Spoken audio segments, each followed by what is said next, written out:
Ladies and gentlemen, boys and girls, welcome back to mismapasion, YouTube's premier channel for all things women's football. And unfortunately, the women's game on the international scene can just not take a break. With the latest controversy coming straight out of the Caribbean, with the Jamaica World Cup squad finding themselves embroiled in a bitter dispute with their own federation, the Jamaica Football Federation. Cursory glance at the situation will suggest that it is yet another issue to do with players being paid, what they're due, of course, but which has admittedly been a prevailing issue in this particular debacle. But when you go deeper, you begin to see what is undoubtedly a web of incompetence, greed, selfishness, and dare I say, misogyny that is rife within the JFF and those behind its daily operations. Now, before we go into the latest dispute between the players and the federation, that is likely going to become the nexus point that determines the landscape of the national team going forward, it is important to understand and appreciate the tumultuous history of the Reggae Girlz and their ongoing fight to not only stay alive as a national team setup, but to also be given the due respect they deserve as one of the best nations, at least in their continental region. Like any other women's football team, the Reggae Girlz had a turbulent period of growing pains as they sought to establish themselves in a nation where women's football, and just football in general, was just another sport lost in the shuffle, especially amongst the more popular sporting pastimes of cricket and, of course, athletics. The women's national team did manage to endure, however, and were even able to qualify for the 2002 and 2006 CONCACAF Gold Cup, which they finished fourth in the latter edition. It would appear that things would be on the up for what was at the time the plucky Caribbean side. Now, if this were a movie, you probably know what direction this is all about to take. And if you're thinking a cool montage where the team goes higher and higher in its exploits, then I'm sorry, but you're an act too early. Because in 2008, the Jamaica Football Federation would dissolve the women's team program due to a lack of funding, and for 6 years, the Reggae Girlz would remain all but a distant memory of what once was, up until 2014, when the daughter of reggae legend Bob Marley, Cedella Marley, I hope I pronounced that correctly, would spearhead a funding program to revive the Jamaica women's national team after her son brought home a flyer from the JFF that was seeking financial aid to help resuscitate the program. Through her efforts on the mic alongside her siblings and a GoFundMe page that she also set up, Marley was able to raise around $300,000, and despite another temporary disbanding of the Reggae Girlz in 2016, the efforts of the likes of Marley eventually brought the team back into the current iteration that we see at the moment. And whilst it may sound like a massive fairy tale story that a team which has made defunct more than once came back stronger and stronger to the point that they even went as far as making the knockout stages of the recent Women's World Cup in Australia and New Zealand, this actually brings to light the massive failures of the JFF on a holistic level in supporting its own women's program. Now, whilst the details may not be available to the public, FIFA distributes around $1 billion annually to its member nations for the development of football in their respective nations.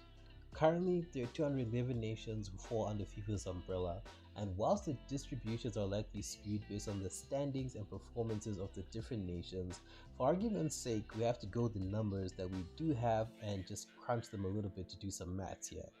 When dividing the money distributed by the member nations, the estimates are that each nation receives around $4.73 million from FIFA, and given the size of a nation like Jamaica, that is a lot of money that can easily create and develop the necessary infrastructures that can cater to the needs of its national and association teams. Despite this though, it is evident that the JFF have not done even the bare minimum to support their women's team, given that a third party in Marley and her efforts had to step in to proverbially keep the lights on for the Reggae Girlz, which is the expected duty of the JFF and no one else's.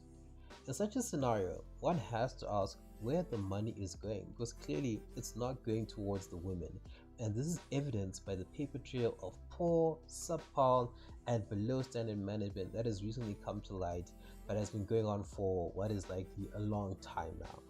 And these issues are not merely hearsay and just something being leaked to the press by anonymous sources, but it's actually come from the players themselves as record goal scorer Khadija Bani Shaw and Rebecca Spencer, who both play in the Women's Super League in England, were both recently interviewed by media outlet Sportsmax TV, where they outlined the laundry list of issues that the team has with the federation.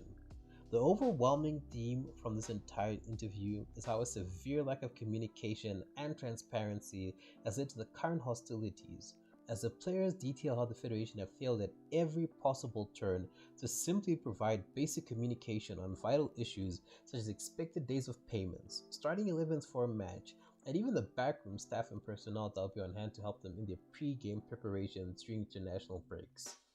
This is just a lot to look at. And the entire interview undeniably lays bare the severe administrative issues within the JFF as anything to do with the Reggae Girlz is being shown to suffer from dismal organization, as the issues the players are suffering are also being felt by their technical staff, who are not even being briefed on the players that they will be working with when it is time for international games, as outlined by Shaw, who went to state that the players, they aren't even recognized by their coaches and the backroom staff. The backroom staff don't even know the players' names. So that just goes to show you the extent of the disorganization within the JFF, especially when it comes to the Reggae Girlz.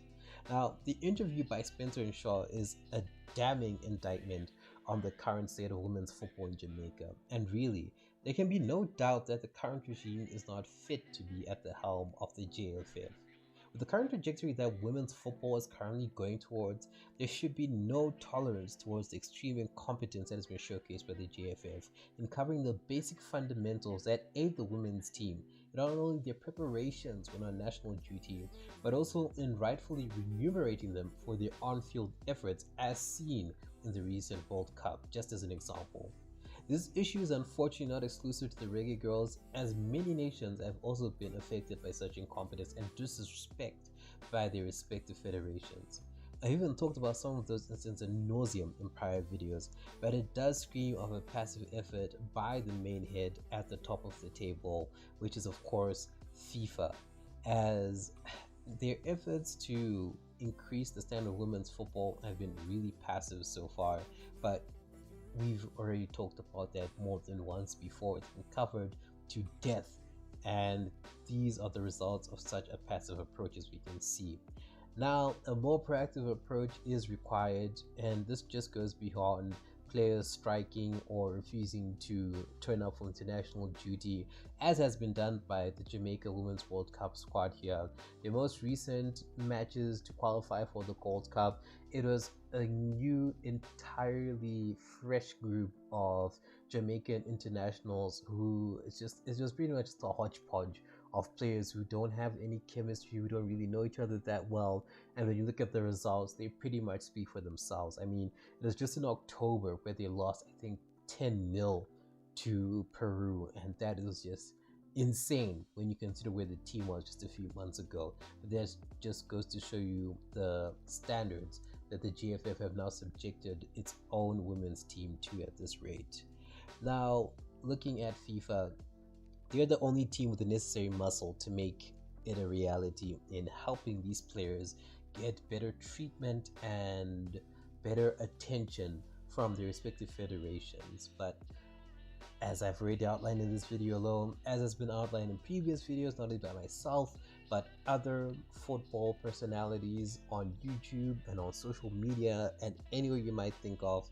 it's not going to happen. And I guess we still need to convince them to care about women's football. Isn't that right, President Infantino? But this is just an insane turn of events that is currently happening in Jamaica. I wish to offer my solidarity as a small YouTuber to these players. I hope that things do come to a head and the players come out on top in this kind of a scenario, because really they deserve better, especially seeing what they're doing, not only just on their own respective lane as women's footballers, but even in general. This team, not only the World Cup squad, but the Reggae Girlz in general, are inspiring not only young girls in their own nation, but I'm pretty sure also young girls within the Caribbean region and even on an international level. when I watched them during the World Cup, I thought it was very inspiring to see their efforts, and I'm sure that other people, boys and girls alike, who don't even have any Caribbean or Jamaican roots, would have been inspired by the underdog story that was played out by the Reggae Girlz in the World Cup. And to see the treatment that they're currently facing from the JFF, it's just poor and it's a shame to see. But other than that, I will link the interview in the description video for you to watch in its entirety, and you can come up with your own conclusions based on your own viewing. These are my thoughts on it, of course. But yeah, thank you all very much for watching. What are your thoughts on the issue and any other prevailing issues in women's football that are currently going on or that are on the horizon? I mean, just for example, at the moment, we know the nations that are going to host the next World Cup in 2026 and 2030 and even 2034 on the men's side, but we don't even know who's going to be hosting the 2027 World Cup for the women's side. That in itself is an entirely huge issue, and that is something that FIFA should also be called out on. They are showing absolutely no urgency to pick a host so that they can have enough time to prepare for the Women's World Cup, because at this rate 2023 is over, and if they don't pick a host soon, whoever is picked maybe in 2024 only has around 3 years, if we're being very generous, to get their city/country ready for the competition. And as we've seen with World Cups in general, those things take a lot of time, effort, and planning to get right. And FIFA not having a host for the 2027 World Cup, it just shows that they don't care, or they don't consider it a major issue that needs to be dealt with, even though it should be dealt with a lot of urgency. But yeah, let me know in the comments, where I'm always more than happy to engage with you. And if you enjoyed this video, make sure to leave a like, share it, and as always, don't forget to subscribe, and if you have not already, of course. And I will see you in the next one.